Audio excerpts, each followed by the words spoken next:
you asked me 10 years ago, tell me about yourself as an entrepreneur, I would have just looked at you like you had 3 heads and you had the wrong number, right? The freedom of what I do, but the freedom also comes with, a different level of personal responsibility. I see data as an asset for any organization. I think the data can help in sort of putting the spotlight on that and making sure we're measuring the right stuff. So I was at some AI workshops and somebody said, I just put all this information in AI and I let them do all the analyses. And a few of us went, purpose, vision, big words like that make people think that it's something that they'll never attain. And they really wanted more, scale, grow. But they couldn't say why beyond just more.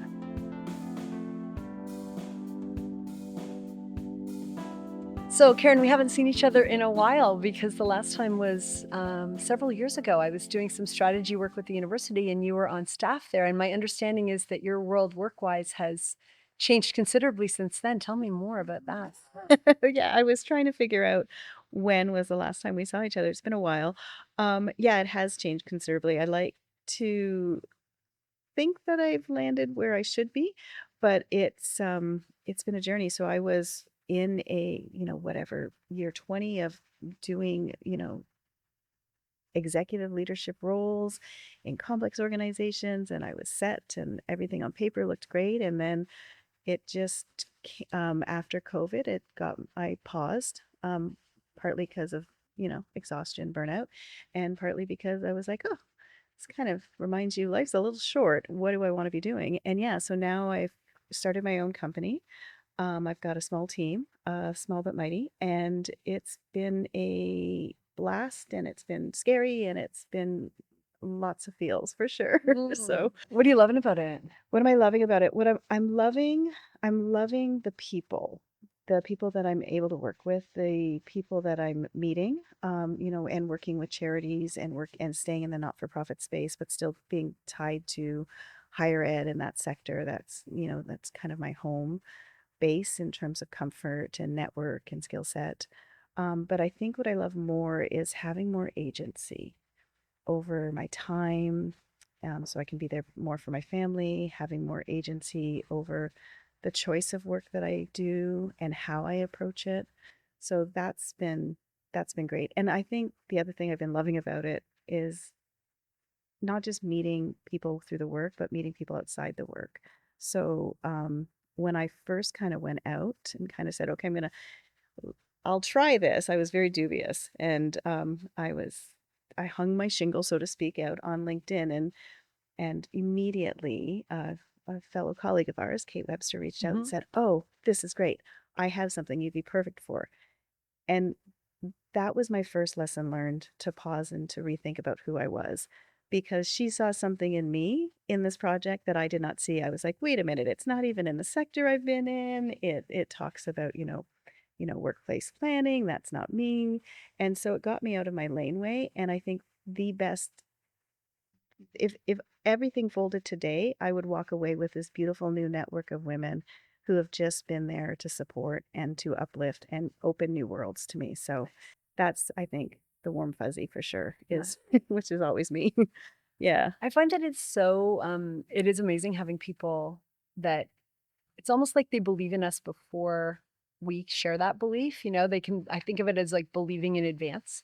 And I feel like it shows that leadership doesn't have to be in typical positions, right? It could very much be a peer or a colleague or someone who works for us or whatever, who can be that kind of encouragement to say, hey, I see this, not just potential in you, but I see this skill in you. I see this way that you could contribute. And they kind of open a pathway for that when we might be playing small in our own heads, and they don't see that need for us to do that at all. I love that. I love the way you phrase that. So one of the things when I reflect back and even thinking about this conversation with you was, where have I grown as an individual and where do I still want to grow during this experience of, because I've never defined myself as a risk taker.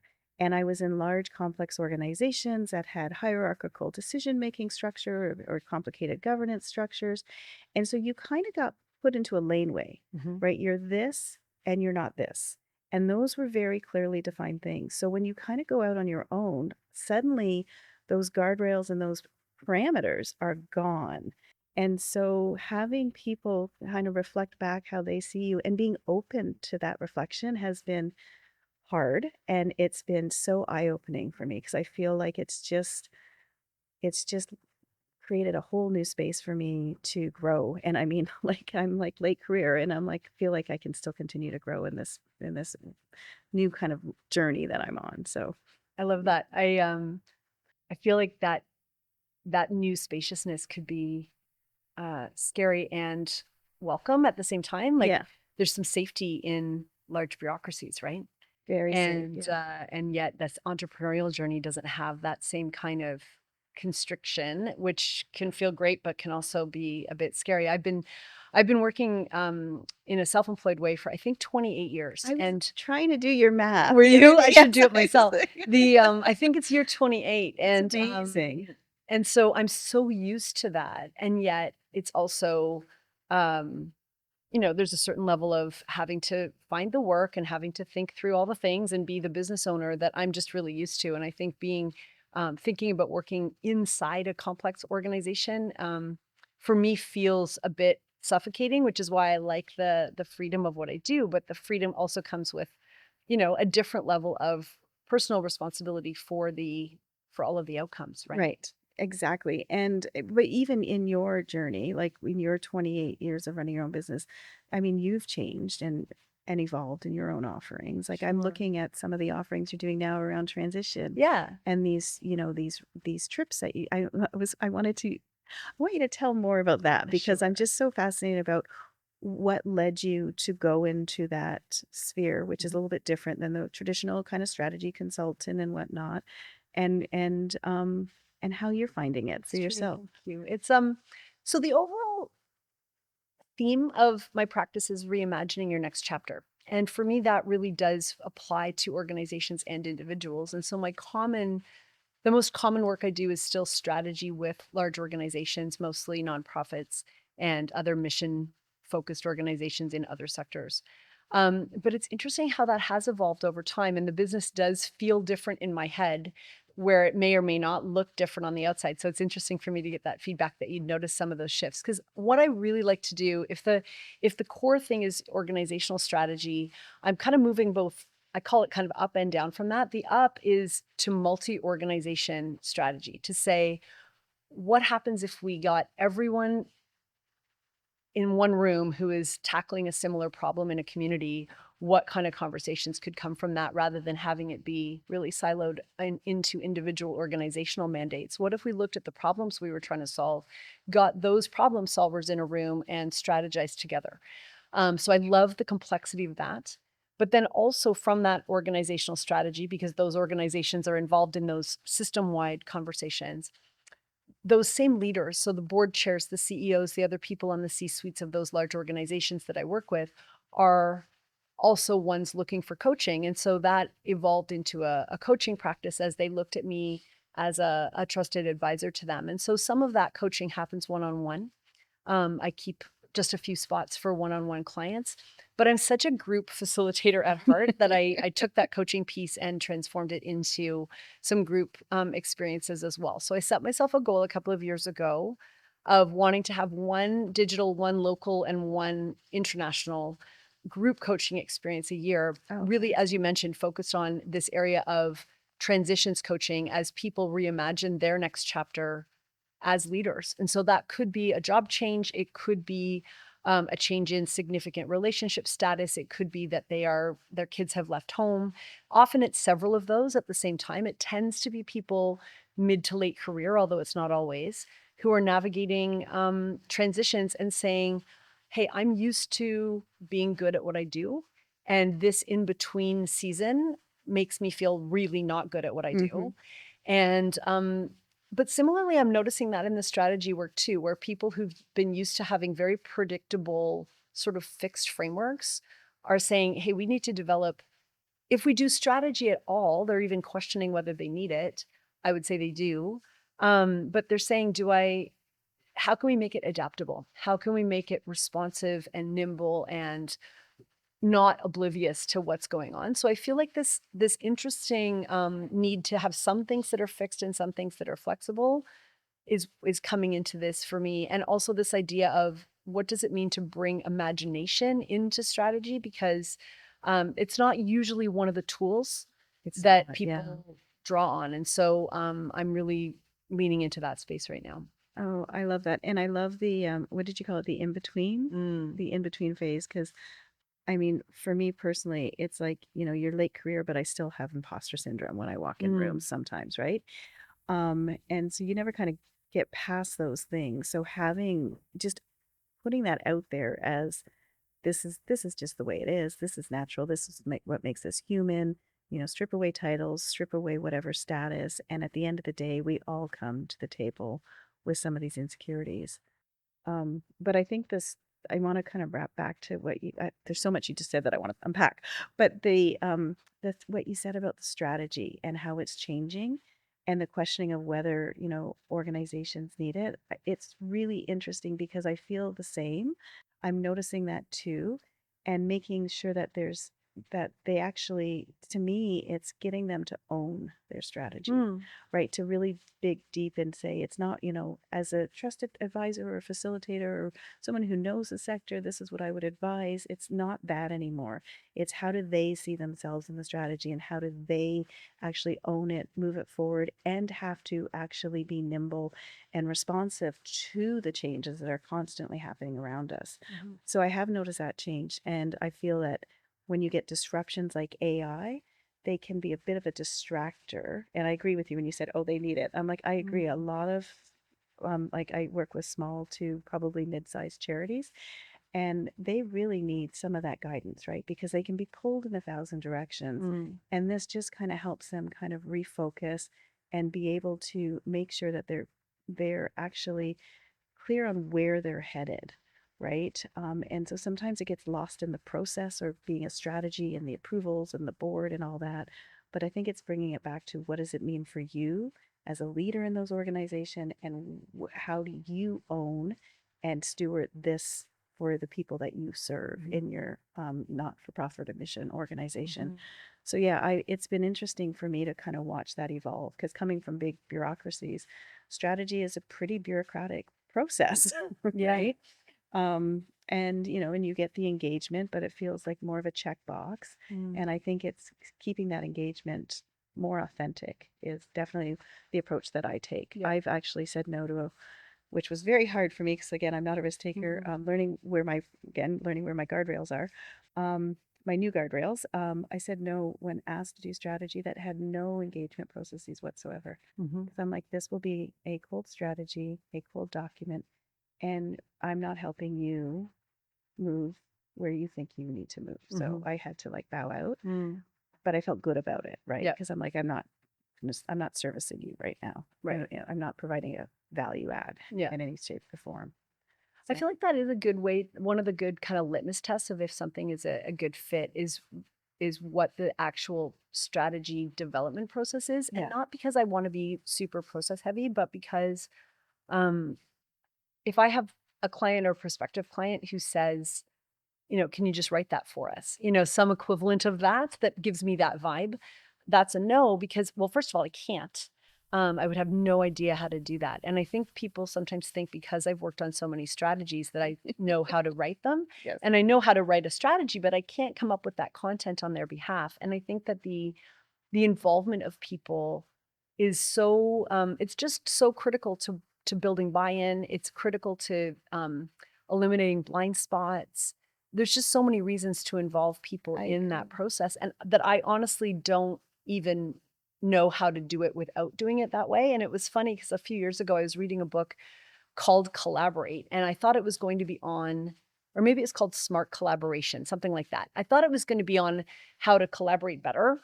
Um, and I guess it was, but it was really more a case for collaboration. It was making an argument that strategies, et cetera, should be collaboratively built. And it struck me as so funny because I realized how much my default is to say, well, of course they should It's so be. Why do obvious we to need to write you. a whole Yeah. book to say that? But I realized that the person writing it, she was a lawyer, and she was saying she was writing primarily to legal and accounting professionals and saying, these are professions where collaboration isn't the default.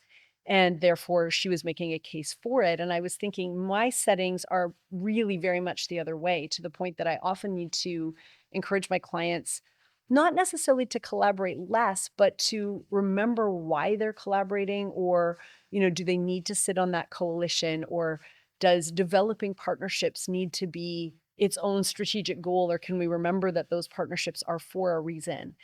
So if anything, I feel like I work in sectors where collaboration is just the given. Mm-hmm.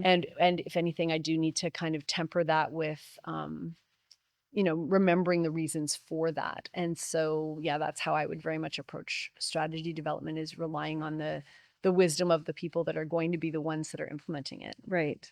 The I know we were both mentioning being involved in nonprofit and mission driven organizations, and there's a couple of reasons for me that that became really important. One was that I need to work with organizations whose missions I care about. I don't think I would be as effective if I didn't have some sort of values based investment in what they're trying to accomplish. But the other thing I'm noticing with strategy, picking up on that thread, is that in my private sector clients, the win, like the goal, is pretty clear. They may not agree on how to get there, but they agree that they're trying to, whatever it is, shareholder value has to increase, or profitability, or market share, something like that. Right. Whereas in many of my nonprofit conversations or community-based conversations, the win itself is really the big part of the strategy conversation. Is what are we actually trying to do, and how will we know if we get there? And that seems, even as I hear myself say it out loud, I'm surprised by it, because you'd think if you were some sort of social service agency, anti-poverty agency, something, you would know kind of really clearly what you're trying to do. And yet that's not been my experience at all. Yeah. And so those are the conversations. And I don't mean to cast any shade on my clients by that, but I think there's complexity to saying, you know, what's the, if not just the direction of our win, but what's the scale of our win? Are we actually setting out, for example, to eradicate poverty, or is it eradicate poverty for a few people in a particular geography, in a particular way, in one particular element? And there's just so many conversations that come from that, that I think it's actually the complexity of the nonprofit mission, along with the sort of compelling nature of that mission, but the actual complexity of the conversations, I think in hindsight, is what I really enjoy. I don't know if that mirrors your experience or not. It does mirror my experience, and again, so much unpacking what you just said. I think for me personally, supporting social purpose, mission driven organization, that's my DNA. Like that just feels like home to me, right? I don't even think about a for-profit client, or I wouldn't even know where to begin to help a for-profit client. So that when people say, well, why? And it's like, well, it feels, it's just a very kind of more visceral kind of like, this feels right to me. Right. And sometimes I think as you're kind of going through your career, those gut checks are, and those gut alignments are enough. So that's kind of, and this space makes sense to me. Right. And it's all the reasons that you said, look, they're doing, sometimes they're lifting mountains and trying to really help the most vulnerable in our society with very little resources, with very little support, with pressures from funders to, measure this, measure that, with board pressures, and then also now a more crowded kind of charitable space with more and more charities and not-for-profits coming online. So, and with all of this need coming up in society. So if I can have this small part of helping, I feel like this is great. And you said something that twigged in me that was really around, you know, it got me thinking about some of the pressure points they have about demonstrating that what they're doing is working, right? So yeah, you can have a charity or a strategy plan and you can go in a certain direction, but the whole pressure around the impact measurements and how do you know it's making sense? It adds another dimension, I think, that actually might take them away from mission. And I've been working with a colleague thinking about, is there's this false dichotomy out there around mission versus metrics, right? It's like if we stop and measure, we're not staying true to our mission. And I think there's a way to balance all of that Absolutely. and think about, how you can actually bring in data, information, metrics in a way that actually helps you tell your story helps you make sure that you've got those pulse checks that what you're doing is actually making a difference in whoever you're serving in those individuals' lives. And so that's been, I think, when I think about my own evolution, I'm going to hit year 4, and I know enough about business development to be dangerous. Mhm. I feel like I'm starting to evolve more towards that and seeing that as a way that I think I can help serve those not-for-profit clients a little bit more and take some of those pressure points off and make it a little bit more accessible to actually tell your story with the information, be accountable with the information you've got. So I love that, that idea of data as a storytelling tool. yeah, And also I don't experience the metrics mission pull, because to me that's how you demonstrate that you are achieving your mission. And I think what I would say to people is that metrics in your strategy, for example, I see them as primarily protective too. When I think about leaders without metrics in their strategies, they're very vulnerable because they could go to their board or to whoever they're reporting to and say, oh, you told us to develop partnerships. And look, I developed these 2 amazing partnerships this year. Isn't that fabulous? And someone in to whom they're accountable could very easily say, two? Two. Like, you all that time and you did two. And they were like, yeah, but they're amazing and they're deep and they're rich and they're great.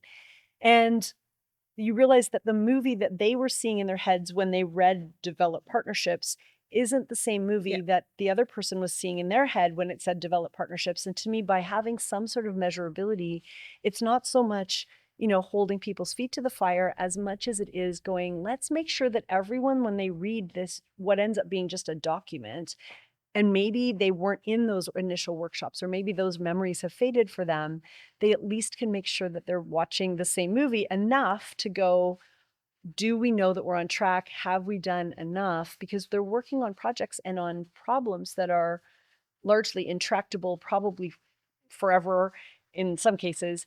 And so having some milestones along the way to say, to have gone this far by this time, that's a win, way to go. And also to let themselves celebrate that, I think is really important when you're working on problems that are never quite finished. yeah.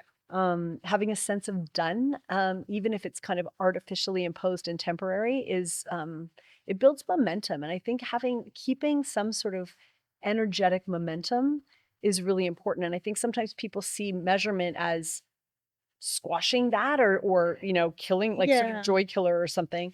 And I guess I see it the other way, to say, by this point, if you've gone this far, done this much, way to go. Yeah, and I completely agree with you. It absolutely does have that value of really being able to celebrate those small wins. And sometimes those small wins and those are big wins when you've got very Absolutely. small resources that you're dealing with. And where I tend to see the pull is when we're starting to help with implementation planning, or we're focused more on helping them lift their data strategy, so to speak. Because what happens is with limited resources, it's, well, do I have to rob from the pot that supports the mission-driven work to actually pay to Mm. create a data infrastructure and all of this governance and get all this shiny data in place and get some dashboards built? And I usually say the answer is no. You don't have to have all that. And so the way that I try to help the smaller not-for-profits, and particularly, and I'd say the mid-sized ones, is thinking about data more as an asset, like, and taking that time up front to say, okay, it's not about data for the sake of data. It's, what do you want the information to do for you? Do you want it to tell your story to funders and whatnot? Probably yes, check. That always helps, right? Is it an accountability measure? But and are you going to use the information? Will it actually change the way you do your offerings to those you serve? And in really taking that upfront time to say, okay, this is what data means to us. This is how this is going to interact with our operations, with our planning, with our decision making. And then you take that next step to say, okay, what do you now, how do you get there? Right. And a lot of time people go right to the data or right to the metric and thinking about it and think, oh, I've got to do all this stuff. And we really try to stay, the ideology we use is stay on the why first, and the storytelling is a really easy thing for people to get their heads around, but also stay on the relationship that you have with that information and data. So as a CEO, your relationship is going to be very different than your VP of philanthropy or donor relations, who's going to be very different than the person who's leading your communications. And it's going to be very different than the program staff. And that's okay. Mm. It's just really kind of actually getting everyone's voice in about this. Now it's how you're going to get there. What is the information we need? And every single organization I've worked with, they have more data than they realize on which to start with. They just don't have it in the right format, or they don't view it the same Mm. way. And then the next step is the so what. Right. Now what is this telling us? How is this helping us move our mission? How is this helping us be accountable to our boards, our donors, Well, and whoever? I think sometimes it can be really what I would consider fairly foundational, like basic things. It makes me think of a couple of stories. One was working with a women's shelter in the domestic violence space, where we were sitting with the board starting strategy very early days.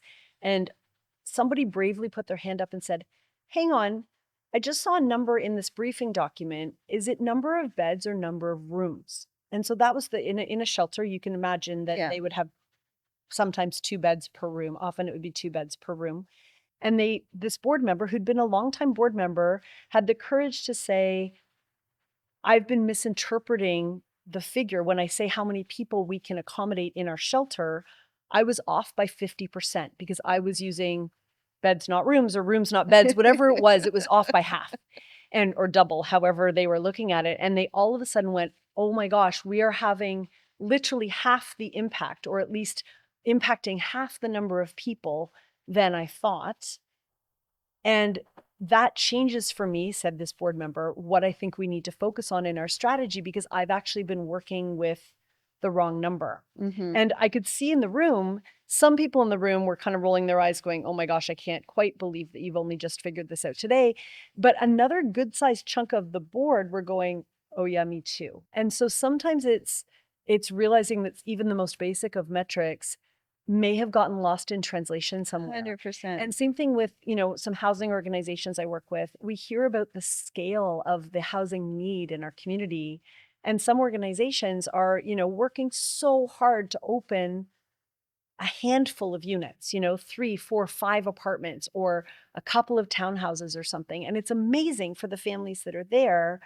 But when you hold that up against, the level of need in a community for affordable housing that would be in the tens of thousands of units, and we're working in single digits, you all of a sudden go, "Oh, that leads to a different strategy, perhaps to scale, or a different understanding of impact that has to be beyond the number of units." Because if that data point of, I don't know, I'm making this up, but we open 4 units and there's a need for 27,000 units, all of a sudden that organization looks like they're not making a dent.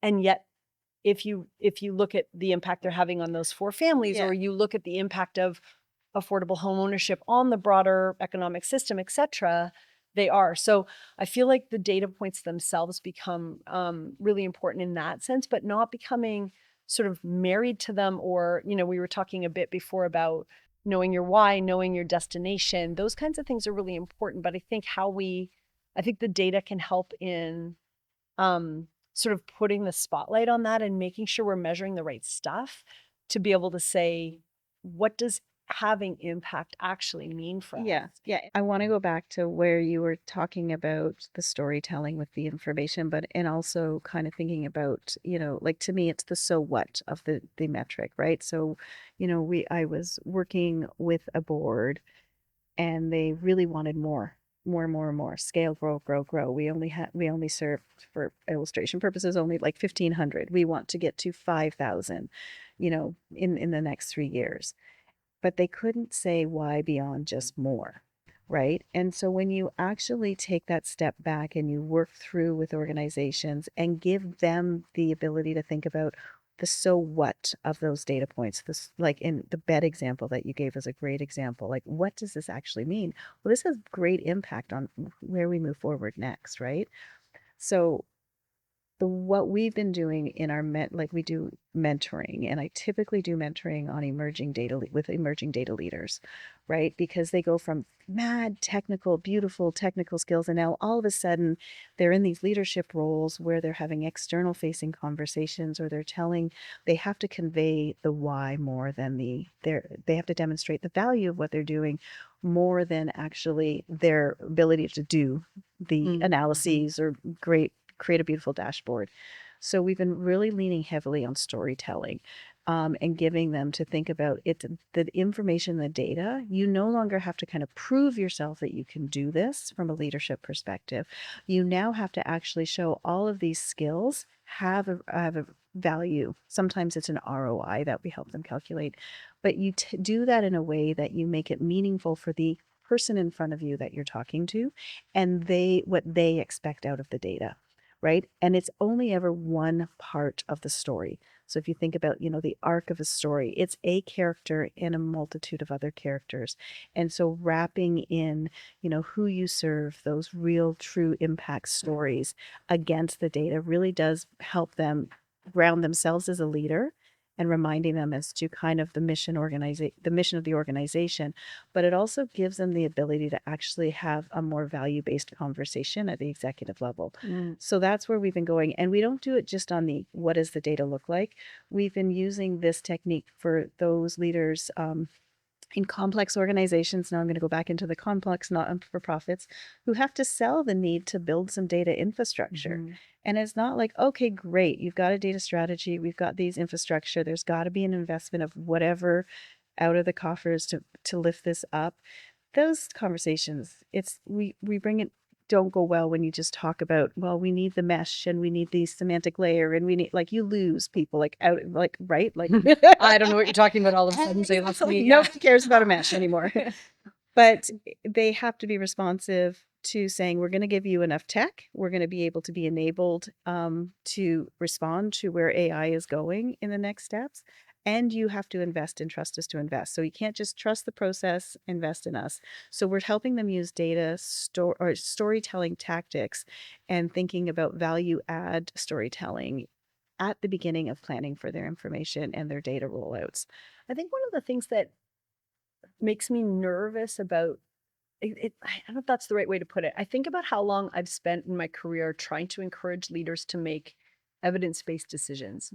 And we know that we make decisions based more on emotion than evidence, and we sort of justify it with evidence later. But part of why I'm keen on people having data at all is so that, as I said, they're watching that same movie, right? That's like this. Yeah. This is an actual, this is how many houses you're building, or this is how many beds you have open in your shelter, and that's objectively someone could go and count them. That's how many it is.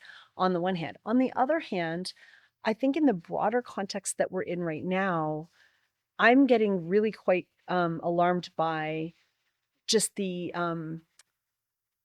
not just the misinformation and disinformation, but the complete sort of detachment from the need for strategy to have anything to do with data. There's this kind of devaluing of truth, if I can put it that way, to say, I think I work from a false assumption, actually, that if we just show people the data and host a good conversation about, therefore we should do X, Y, or Z, they will choose X, Y, or Z. And I don't know quite what to do with an environment that says, data, what data? I don't care about data. I'm going to go do this other thing because it is, it feels good. It is politically expedient. It is, it just popped into my head, whatever, sort of the more random. And I don't see it so much with my direct clients as I do, in the way some of the world is working right now, and going, okay, I need to have a better understanding of some of those other leadership pressures that are causing people to sort of detach from the data and do whatever it is that they have decided they're going to do. And I was reading a really interesting book on this recently. I think it's called The Certainty Illusion. Tim Caulfield is the author. He's a prof at U of A. And he focuses on health misinformation normally, but this more recent book is really about some of the sources of information that we have that we used to count on, including in academic circles, can't be counted on anymore to be That's right. to be trustworthy. But I think even more than that, it's almost like, do we understand data or science or some of the areas that people used to anchor themselves to? Do we actually refer to that when making decisions? And so when I think about adaptable strategy, I like to be able to help people have a way of thinking about what's fixed, what's flexible. And some of the anchor points that I think earlier in my career would have been seen as um, reliable and steady and trustworthy aren't. And so I feel like in some ways the ground is shifting beneath our feet in a way that, some of us can get stuck on, is it this metric or this metric, or does the dashboard say this or that? And meanwhile, some of the more powerful people shaping the system are going, who's looking at a dashboard? Yeah. You know? Yeah. Don't let the facts get in the way of a good story. Yeah. Um, no, it's interesting. I feel like in my space, I agree with you at a macro level that that's very alarming, right? And I think AI is entering that space in a way that gives people that false sense of certainty on information that's being provided and or the ability to do data analysis. So I was at some AI workshops and somebody said, "Well, I just put all this information in AI and I let them do all the analyses." And a few of us went, we gasped, right? And it's because it's not perfect yet. It's evolving. And that's to your point, it's like you have to actually, in order to get to a point where look at this bit of information that you're having, you've got confidence in, that you've got confidence that this one is not only just accurate and right, but it's actually meaningful for the questions that you're trying to address or the decisions that you're trying to make. And so the shift now in the data world is away from like visualizations and that, because you can do that. You can, buy a Canva, subscription. You can buy all these subscriptions and they'll make data look good. But what it is right now is because of the exponential use of AI at that personal level and the misunderstanding of it, that there used to be a saying, there's a saying amongst us data people where we say kind of garbage in, garbage out. Now with AI, it's garbage in, disaster out, Mm. right? Because it just has so many inherent biases on bad data, making up data, not making up, whatever they call that, when AI kind of fills in some holes. Hallucinations. Hallucinations. Thank you. Hallucitations in the academic Hallucitations. world. Yes. That's what they call them. But I think so a lot of the focus now is on building in my what I'm seeing at the ground level is trying to build the best kind of infrastructure, right? And it's like you don't have to have all these bells and whistles. You have to take the elements of governance, the rules, the framework on how you as an organization interact with the information, how you steward it, how you're a trustee of it. Um, and how that can de-risk wherever your risks are in the organization. It doesn't have to have all the bells and whistles. And then I think the best payoff for any organization lean on resources is building their data quality, is really making sure that the information you have, even if it's just like 5 things that you know about your organization, that you're confident it's the best information you have, that you've got processes that actually make sense and that people who need to access it can access it. And so it becomes now that quality becomes more important than quantity of information. So I feel like so it's interesting that you're saying that you're seeing this shift at that. I agree that's at that level, but I'm feeling it down here that there's still that need for people to kind of be responsive to it. And So I can we're trying to imagine, kind of make it simple for them, right? right. Yeah, I get that. I mean, I think if you had this, I'm imagining like one piece of paper that has these 5 really Yeah. meaningful, well done metrics. I think when I think about, mindsets of leaders, it also makes me think of habits of leaders. And I hope Yeah. that we are raising up leaders in this sector or anywhere really that are in a good habit of using that good data if they have it. I think that's what I'm, it's really important to have good data, to have data that is, meaningful, usable, not complex, all that stuff.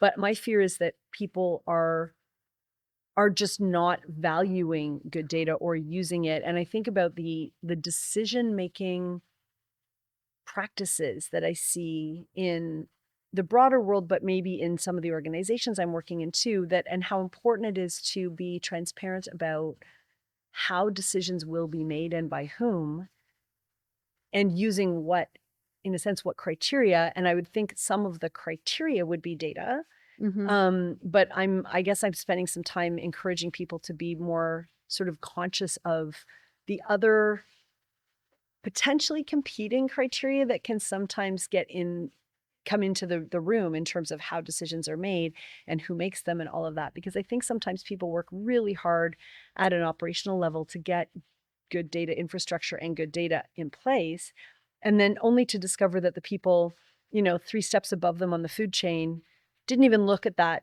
dashboard that they put together because that person was subject to all these other pressures and influences and went in front of the media and said a dumb thing that had nothing to do with all these other things, because there just isn't good sort of discipline around how decisions are made, or how press conferences are handled, or I just feel like there's a lot of other places where there's leakage, in a sense, of Yeah. the disciplined decision making that people really involved in data want to be able to say that there's some sort of rigor, right? That we have this piece of information and therefore we're going to do this. And not only is there choice in the and so what, but I'm finding that data itself, it doesn't have the same weight that I wish it did as a bit of a Yeah. data nerd in a former life. And from one data nerd to another, I love that you said all of that. And what I would add to that is I think it's also how leaders see their relationship with data. So it was interesting. I was talking to one CEO who's putting some investment into kind of building data infrastructure, and their response was, I'll let the data people figure out how that's all going to roll out. To which my response is, you yourself, as a CEO, are a leader in the data space. It's how the organization is going to use this as an asset or not, right? So you can let it go cold, like some strat plans do. You can let your information go cold and sit on the shelf and nobody's using the dashboards, it's not informing decision making. That really is, to your point, at that C-suite level on how that information gets stewarded through the organization, and really what the impact is in kind of the fabric of how decision making is made and kind of strategy and goals are set. It starts there. And I always say the data leadership is not the people who are just doing the data. Mhm. It's nowadays, in my opinion, in 2025, all leaders in the not-for-profit space have some responsibility in data leadership. I see data as an asset for any organization. It's the same as you would think about your dollars or your space or your, personnel. You steward that. You make sure that you're optimizing it from a resource perspective, right? The dollars. So it's the same with data. And it's no different because it becomes a currency, right? Yeah. It's absolutely a currency in the not-for-profit world to tell your story, to show your impact and all that good stuff. But it also has the value of of making sure what limited resources, to your point, are protected and actually hitting the impact. So is it good to go to 5,000 to reach 5,000 people, or is it good to go from 1,500 and reach 2,000 in areas that really need it regionally, because that's where the information Yeah. has led you. Yeah. So this is where, to me, I think there can be some reframing of some leaders' relationship with data and information. Mhm. It's not a necessary evil you have to bring to the board once a quarter and check that off and move forward. Right. You're building a culture around it. I love the two things about that. I love the idea of data as currency, because I've been talking about, or as asset, because I've been talking about energy that way too. Oh, interesting. And energy, the energy of leaders, and when people are tired and burned out and sort of distracted and the noise is high and the uncertainty is high, I think another currency we have is the actual energy of our leaders. So that was one thing that what you were saying made me think of. The other thing is that I was reading a book this week. There's a guy named Vu Lee who writes a really sort of edgy podcast for nonprofit leaders, and he wrote a new book really recently called Reimagining Nonprofits and Philanthropy. And he was talking in there about the specific example was, do fundraisers see themselves as champions of equity in the world, of justice and equity?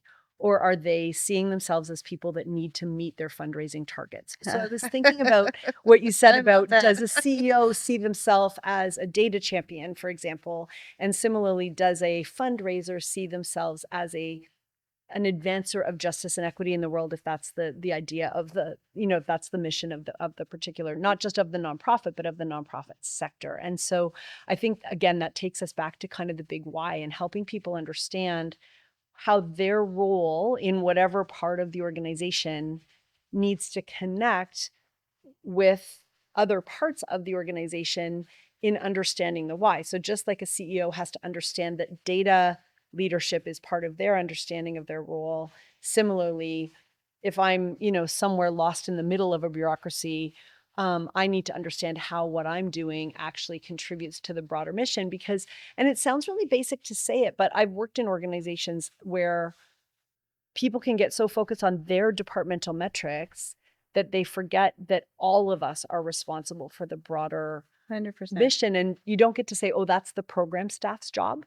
It's all of our job. And therefore, if we have an equity-based agenda, for example, what can we be doing in our data, in our fundraising, in our other kinds of operational customer service work to advance justice and equity and not just see that as being somebody else's Yeah. job. Yeah. No, I completely agree with that. And I do feel like the why becomes important. Like we've talked about it from a strategy perspective. We've talked about it from a kind of data perspective, like just wrapping in the why, the purpose behind what you're doing. And when you bring it back to kind of just in your day to day as a leader, whatever that's defined at, whatever level that you're at in, small organization, complex organization, that really becomes such a, a way to make sure that you're cutting through the noise, right? To your point about like, there's just a lot of false information out there, right? There's just a lot of danger of actually being, fed something that might not actually be to the benefit of. Right. So I think keeping grounded to the why in whatever role you're in whatever project you're doing, actually is always is never going to lead you astray. I think that's true. And I think one of the areas I'm trying to dig into on the why is I think sometimes when people hear that, find your why or the sort of the Simon Sinek, you know, start with why kind of stuff that Yeah. went viral Yes. very quickly. Clearly it touches a nerve for Yeah. people. But I think what it does is it can make people get so fixated on some sort of like grand purpose, like that I need like the deep purpose of my life. And I love that's where this imagination work I'm working on right now comes in for me is helping people find a middle place of, the why of trying to make the world better and the why of some little tactical thing, but living in that middle space through helping people imagine what they're trying to create together. If they can actually paint a more vivid picture of what they're trying to do or build or solve, they're actually much more likely to get there because I think sometimes what happens is purpose, vision, big words like that make people think that it's something It's got to that be, they'll never attain. and it's some profound internal change, right? Where it can be quite small. It can be in the moment. Whenever I start a workshop with any client, the why is at the top of the agenda. The why we're gathered here today. We're gathered here today because, and just keeping it grounded in that. At the end of the day, we want to walk away with what, right? And it's funny that you're saying, I was thinking about like going back to like transition and your own personal transition. Um, I feel like I'm either too old or too tired to care about a profound why change in my life. And as I've been on this journey of like, okay, redefining who I am, listening to who I am as opposed to redefining it, listening to my own voice about who I am, not the parameters that were given to me. I seek out communities. So the community that, where, you and I touch, which is a group of wonderful entrepreneurial women in the KW region. And then I have another community of solo entrepreneurs that I've been with for about a year, and their ideology is all around building your business for your lifestyle. And that just is like, that helps me reground. It's like, it's to me, it's not about the revenues. It's about, being present, for my aging mom. It's about being, there for family members who need a little extra support because of mental health struggles. Any of that's my why, right? And it's just making that time and space, and it's those daily decisions, right?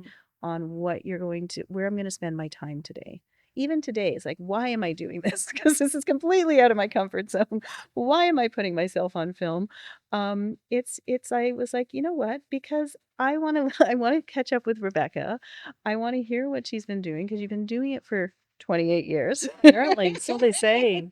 And you continue to evolve and change and touch and be curious about what you're doing. So I was like, you know what? That's my why today. My why Appreciate today is that. just to like soak in for as much Rebecca as I Oh, I can. appreciate that. Well, and I love that idea of like you were talking about being sort of late career, but I love this combination of being like late career perhaps on a calendar, maybe, but also rookie-ish 100%. in the stage that your self-employed business is in. But each of us can be that in terms of the experimentation that we're bringing to the work that we're doing. And I think that, I really highly value curiosity and learning and experimentation. But in real life, when we actually do it, I guess I'm coming face to face with the realization that I can say that I like learning, but actually learning stuff is brutal. Like it's Oh, really hard, right? So, picture trying to learn to, I don't know, ice skate or something if you've never done it before. When I watch I've got a 3-year-old grandson that couldn't believe when he put a skates on last winter for the first time that he couldn't skate like the Maple Leafs do, right? Because we watch hockey in our house and he looked shocked that he couldn't just step on the ice and do that. And I feel like that's true for us as adults. We tend to navigate our way into jobs at this stage of our career that highlight what we're already good at, yeah. right? You're rewarded for being an expert in a thing, bringing a particular, expertise to it.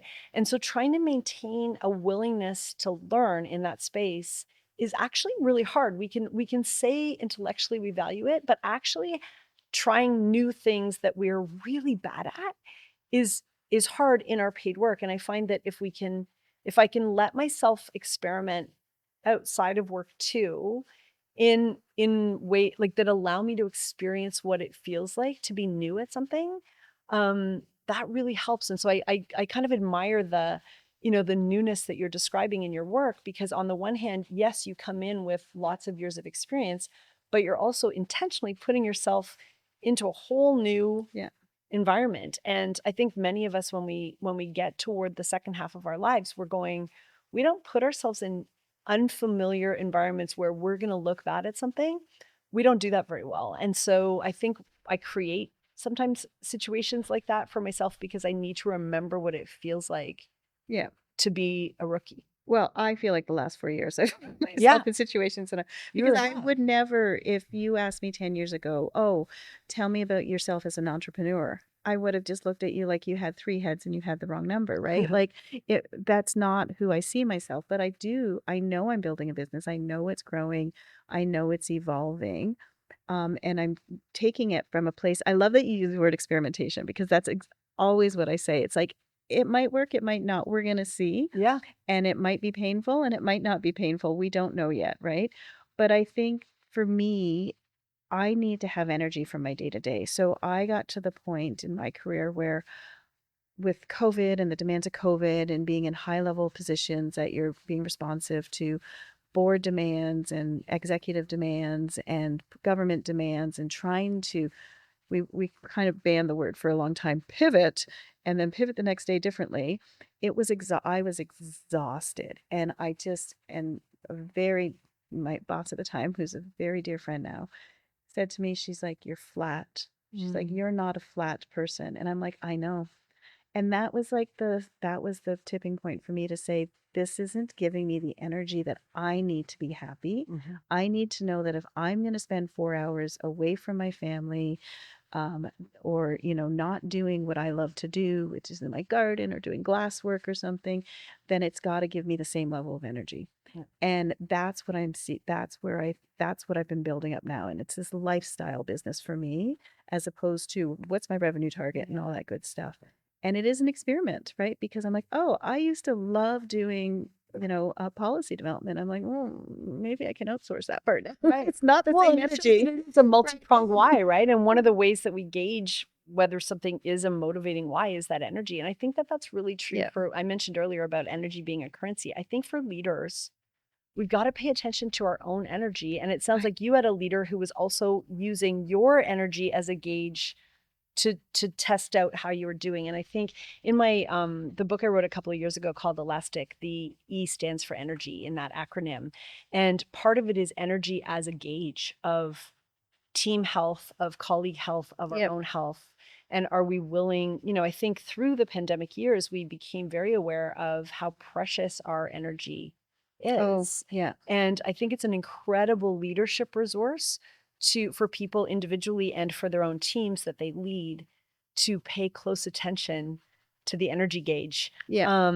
Because if people aren't able to bring their full and best, most energized selves to work, if I'm leading a team, that's what I want to be paying attention to. Because when people are fully self-expressed and fully engaged and very energized, they're going to find ways to solve the problems and do the job and get the data where it needs to be and all that stuff. And I really think that the energy is a good it fuels us, but it's also it's both the fuel and the fuel gauge, if I can put it that way, where Yeah, it's what we need. yeah, but it also really, it's something that it helps you kind of cut through the noise and what you need to pay attention to yourself, Mm. right? So that I know that was a big word of advice early in my career. Somebody told me when I was like, I don't know what I want to be when I grow up, right? Like I had done my, my doctorate and I could be faculty or I could be a clinical psychologist. And I'm like, no, thank you. And no, thank you. None of those felt good to me. And so I couldn't figure out where to land. And the advice I got was, pay attention to what resonates in job descriptions and interviews for you, what you get excited about, and just find that pattern. Don't look at titles, don't just look at the thing, what the functions.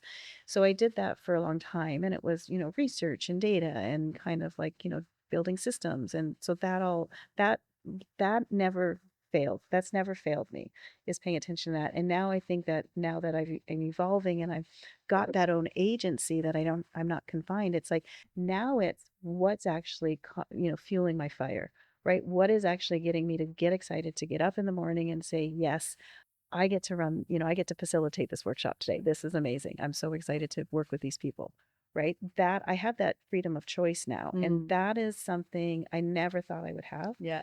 when you're coming from complex organizations. So I love it. I Absolutely. love that kind of following your energy. I love the idea of choice too, because I'm such a both and kind of person that it's like, it's good and it's not good. It's also this. But I've been thinking about it when I was thinking about this conversation and thinking about some of the things that make the entrepreneurial journey hard. Um, and good, right? Is that level of choice. Yeah. Like I was saying to somebody the other day that I realized that I'm kind of at a stage where the level of choice that I have, I would be very hard pressed to give it up. And I'm also tired of often being the only one to be making every decision, right? Mm. You often hear with entrepreneurs going, well, I'm I'm the HR department and I'm also the legal department and I'm the landlord and I'm the this and that. Yeah, I get that. And I've done that for a long time. But I think for me, when we think about experiments, I'm also the person who is constantly designing the experiments, Mm. right? All the time. And I for me not to do that feels like coasting and that feels like a worse option. So this is me on the buffet of, yeah, you could coast, but I'm not really good at that. So if the other option is to design more experiments and try more things and grow the business in new ways and that kind of thing, that's what I love about it. But I also am noticing that I'm at times tired of being the only one thinking of that. And that's been a choice up to now to do entrepreneurial stuff. I do it very much collaboratively across the projects I'm working on, but in terms of my own business, it largely is me and my practice manager who helps on the admin side, which is also very helpful. But in terms of idea generation, it tends to sit with me, and I love that job. And I'm also tired of being the only person doing that. So I was interested in Interesting. what you said about having pulled together a small team, and I think for leaders, there are pros and cons to working solo on certain things, and where we bring in others and where we actually do share the load with others. Yeah. Because I can work with lots of people all the time. I'm extroverted enough and social enough. There are people around me all the time, but there's certain types of work that sit with me alone.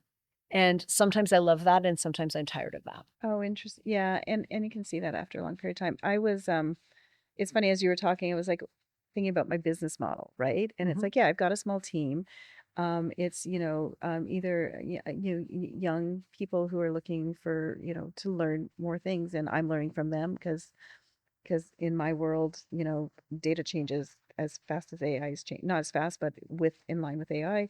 And then also the business model that I strike is not the most lucrative, I would say, but it's the most thing that really actually gives me that kind of like, yes, this is the project I want to do, is I seek out partners all the Mhm. time. Um, and it doesn't have to be, within my team or whatnot. It really is people that I want to work with. And the criteria is, are you willing to do the work? Are you willing to be challenged and take on a challenge? And is this going to be fun? Because if it's going to be drama, I'm probably going to be out. Yeah. But is this like, and that's where I feel like, oh, this feels good. Like in a large organization, you kind of have to work with who you're handed, right? Yeah, true. And that can be a challenge sometimes. But now I feel like, outside the clients, the people that I choose to work Nice. with are the people that I choose to work with. Yeah. And it feels like such a luxury. Yes. And I know it's a luxury and I that I love feel that. very privileged. So Yeah. it's been, That's such a good reminder. And I think one of the sort of early stories in my entrepreneurial journey was that I because I didn't make a conscious decision to do this, I wouldn't say until much later, but partly it was just my main job for a long time was parenting, and I would take on clients as it fit in between things with the kids. We've got 4 kids that are now in their 20s, but the at that time when they were little, my criteria honestly were like, oh, people want to pay me to use my brain, and do they sound interesting, and can I find childcare? Like it was literally that practical, right?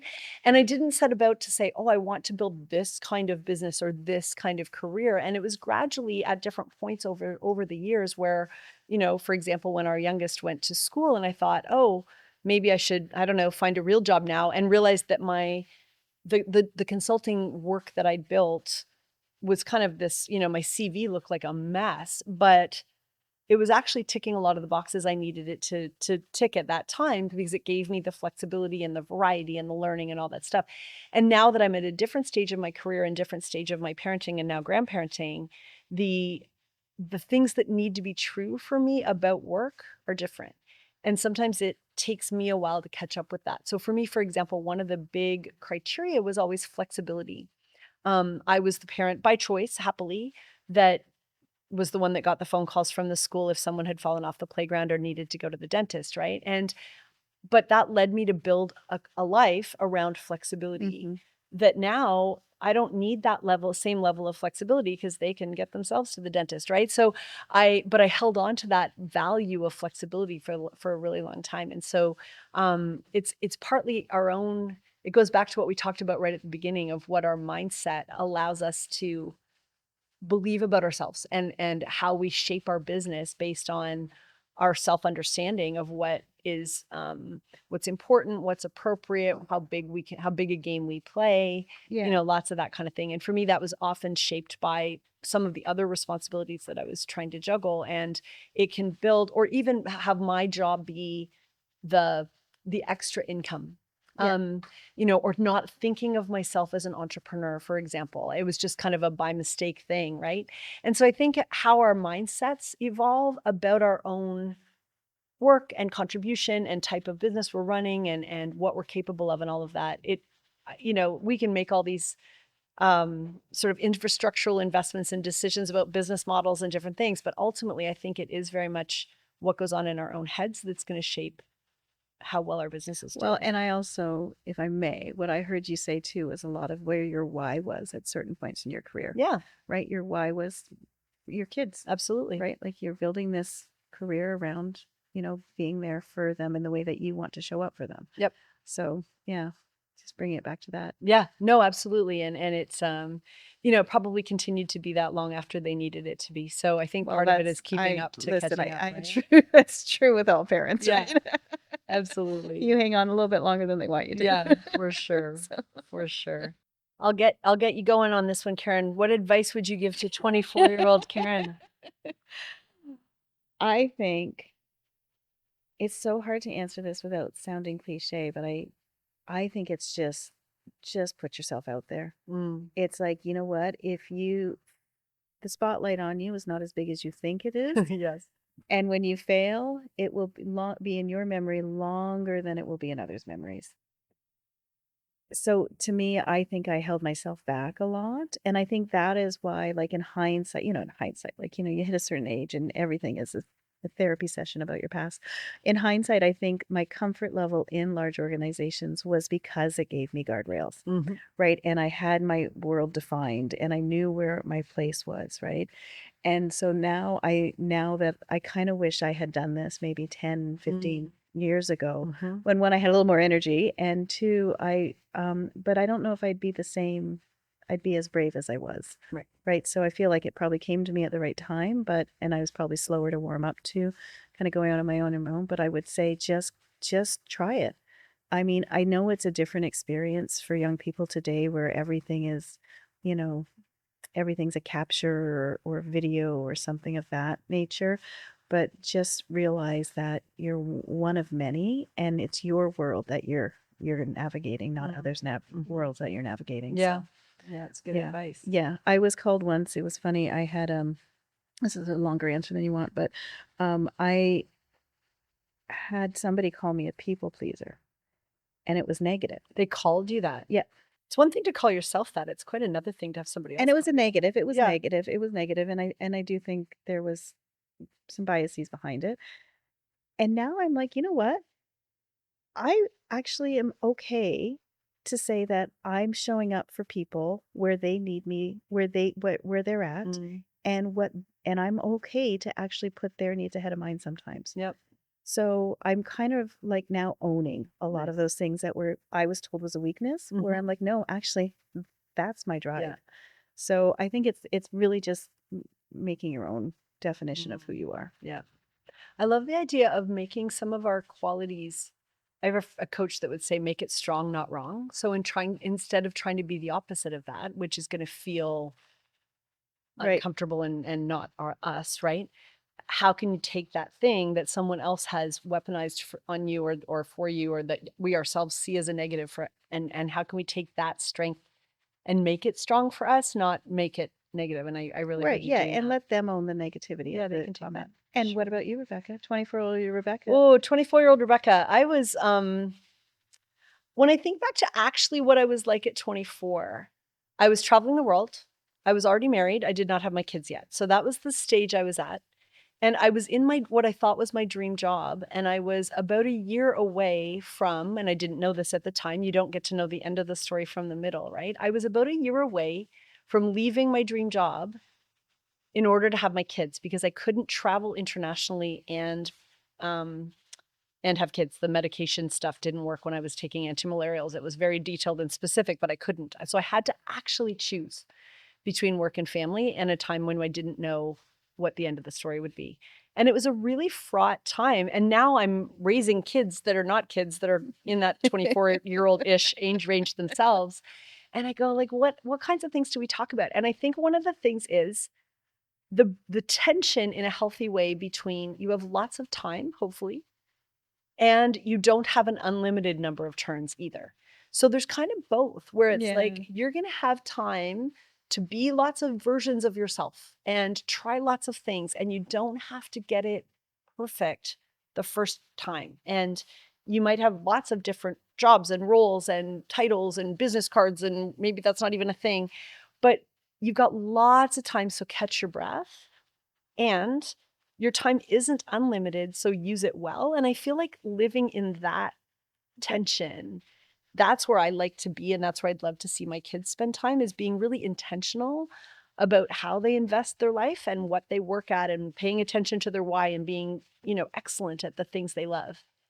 And catch your breath, because it's maybe not the only thing you're going to do. It's not the only thing you're going to get good at. So I think I would be just reminding my 24-year-old self that there is both lots of time, and be intentional about how you spend it. I love that. And it's also like what resonates to me and what you're saying is, in that journey at that age, is understanding what doesn't work for you is just as important as figuring out what works for you.